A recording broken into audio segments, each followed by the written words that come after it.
Меня зовут Ярхамов Ильнур, и с вами проект «Татары мира».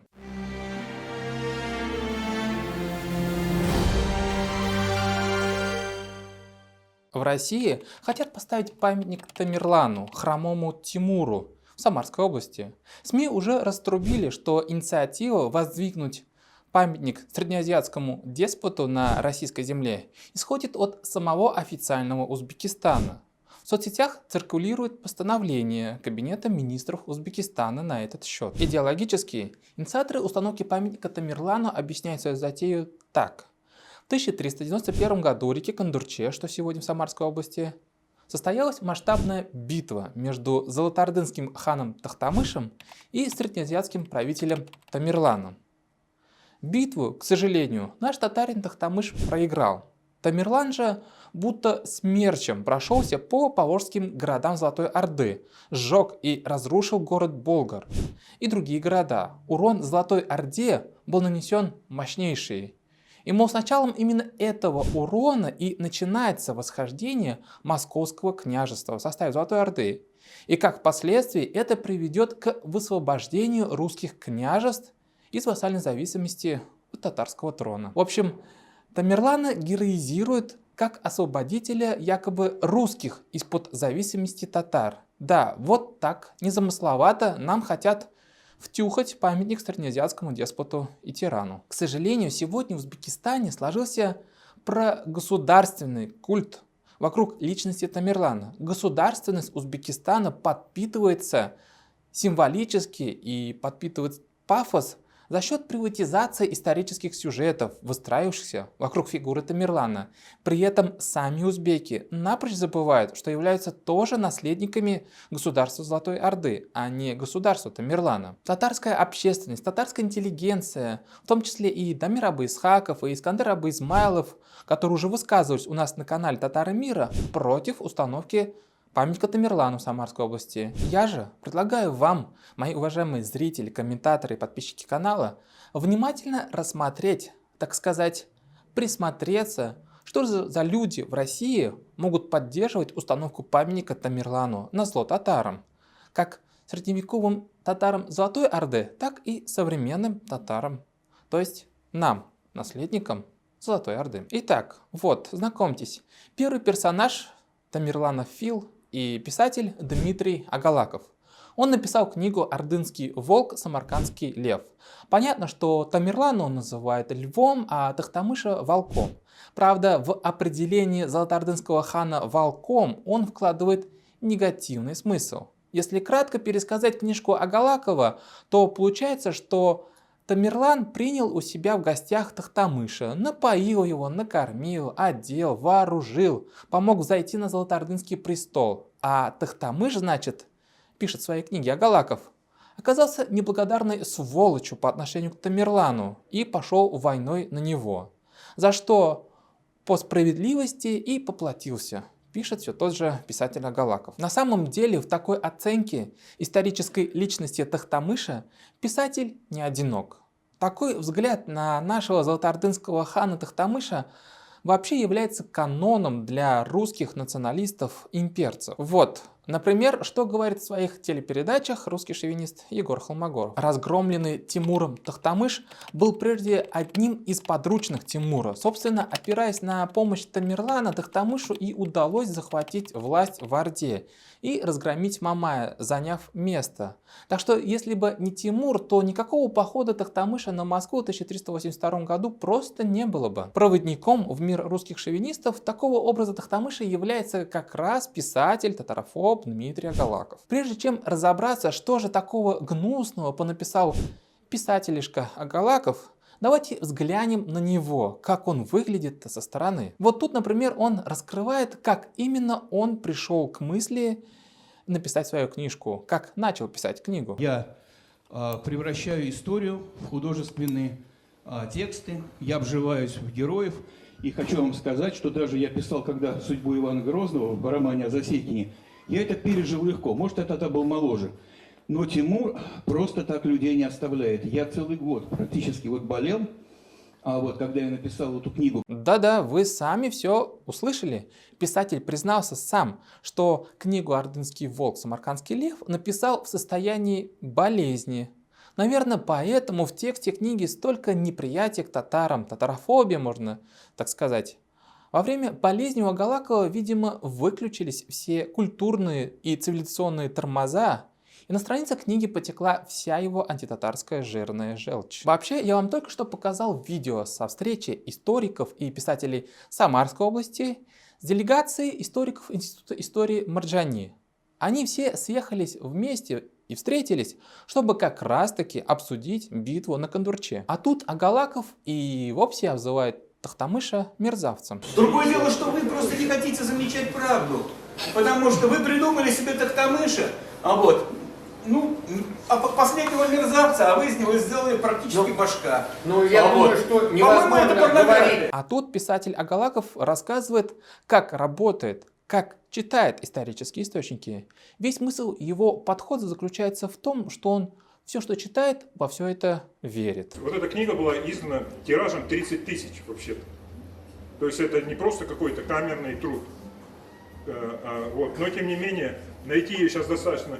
Потрясающая книжка, там есть потрясающий момент, я просто забуду потом, как татары проводили перепись населения Нет, русского. подожди, Каждому отрезали ухо. Подожди, И по ушам, это вот из Другая одиозная личность, которая продвигает культ Тамерлана в России, обертывая это все в антитатарскую оболочку, это генеральный директор Государственного музея-заповедника Шахризабз и кандидат исторических наук Наби Алимович Хушваков. А в предисловии книги Агалакова Хушваков написал следующие строки. «Неблагодарность Тохтамыша поражает воображение, ведь Амир Тимур был опытным полководцем и государственным деятелем. Он смог за короткий период создать мощную государственную систему и самую могущественную в то время армию. Почему отец из раза в раз был так великодушен, прощая любое предательство, а сын так настойчиво вероломен?» Читатель сможет найти все эти вопросы в романе Дмитрия Агалакова. В июне 2020 года Генпрокуратура Узбекистана сообщила, что в отношении Хушвакова было возбуждено уголовное дело. Это я вам сообщаю, чтобы вы понимали степень порядочности узбекского историка и Тамерлана Фила. Вся суть претензий прокуроров к Хушвакову заключалась в том, что он, будучи генеральным директором музея, устроил на работу к себе в музей сотрудников, которые не работали, но получали зарплату. В общем, мертвые души получается. Хотя Хушвакову пришлось изрядно попотеть, чтобы заручиться поддержкой в Минкульте Узбекистана и отмазаться от преследования со стороны Генпрокуратуры. Ну а теперь несколько татарофобских цитаток от имперца-националиста Агалакова, которые мы вычитали в его книге. Тимур не собирался мстить народам Золотой Орды, подвластным Тохтамышу. Его интересовала только победа на поле боя над молодчиком-подлецом. То есть Тохтамышем. Как же Тимуру хотелось избавиться от опытного и закаленного в битвах Урус-хана. Как ему был нужен послушный молодой хан в Золотой Орде, который к тому же будет обязан ему всем троном, богатством, жизнью, для которого он станет буквально учителем и отцом. Тохтамыш влетал в битвы с напором шальной кометы и также легко вылетал оттуда, обрекая своих людей на истребление. Феодалы Золотой Орды были степняками, им было совершенно все равно, где разбивать свои походные дворцы.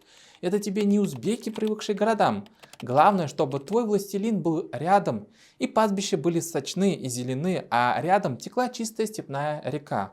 Вот тебе и кочевой азиатский рай на земле. Тохтамыш не мог усидеть на месте, бесился и нервничал, мечтал о скорейших и кровопролитных битвах. И Тимур иногда опасался, как бы у того не случился припадок от непоседливости его натуры. В общем, таких посылов, что Тохтамыш на самом деле был фактически шестеркой у Тамерлана, это вот вся книга посвящена этому у Агалакова. Поэтому, Дуслар Ипташляр, настойчиво вам советую не читать эту глупую книжонку. Сами понимаете, что лучшее средство наказать писателя – это составить свое мнение о его книге, не читая эту самую книгу.